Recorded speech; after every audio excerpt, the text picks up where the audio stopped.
Olá, pessoal! Aqui com vocês a professora Daniela Bessa, de Geografia.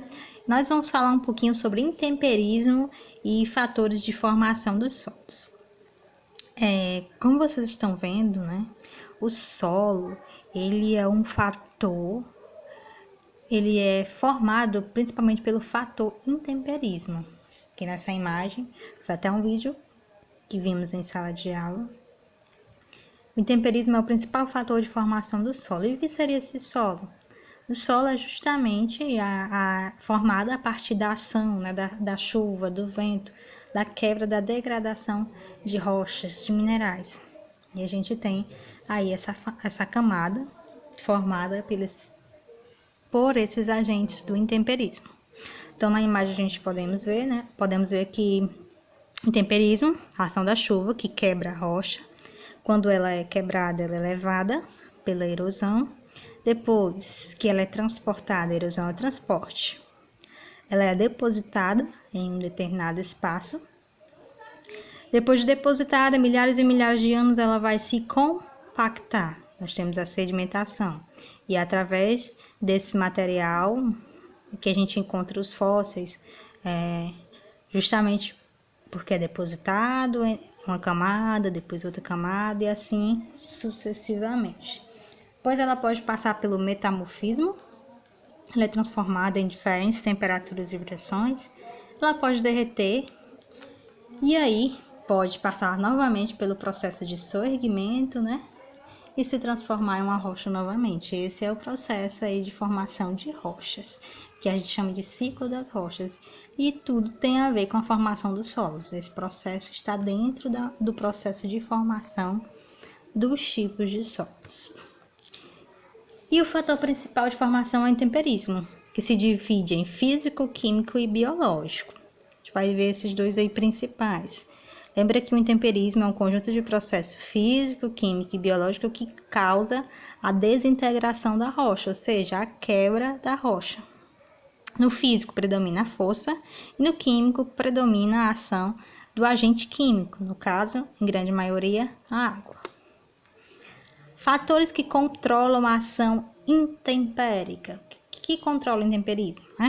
Material parental. Quando a gente fala parente, é aquele que é da sua origem, né? Que deriva, que faz parte aí do seu sangue. Então, material parental é de onde veio essa rocha? Qual a origem da rocha? O clima. Se o clima é frio, vai ter um tipo de solo. Se o clima é quente, vai ter um tipo de solo. E aí vai. Topografia é a forma desse relevo e a estrutura desse relevo. Se eu tenho um relevo sedimentar, ele vai ser mais fácil de ser quebrado. Se eu tenho um relevo de rochas ígneas, vai ser mais difícil de ser intemperizado. Né? Então, esse fator relevo contribui bastante. Biosfera, conjunto de processos o todo. E o tempo, que é quanto mais tempo a rocha tiver, mais ela foi intemperizada. A gente vai ver cada um desses, certo? O principal de destaque aí é o clima. Intemperismo físico. A degradação da rocha, a quebra da rocha, é pela ação mecânica, ou seja, é pelo movimento, pela força. A gente tem duas imagens, esse foi tirado do Decifrando a Terra. Por que eu tirei desse livro? Foi porque as questões do Enem são cobradas principalmente dessa bibliografia. Então, quem sabe vem uma questão da sua prova com a mesma imagem, né? Então eles modificam. Normalmente eles modificam porque o Enem não é colorido, então Decifrando a Terra tem modificado, justamente por causa da cor. Então nessa imagem do Decifrando a Terra, tem partículas aí, né? De chuva, e na outra imagem juntas de gelo. Por que seria um intemperismo físico? Justamente porque quando a água congela, ela se expande, né? Lembra se você colocar uma garrafa de água na geladeira? O que acontece no congelador? Ela se expande, né? Assim pode até quebrar a garrafa, enfim, ou aumentar o tamanho, né? Enfim, ela se expande. A mesma coisa acontece nas rochas. Quando ela congela, ela se expande. Quando ela derrete, novamente, faltou o seu aspecto natural, ela deixa essas fissuras aí na rocha.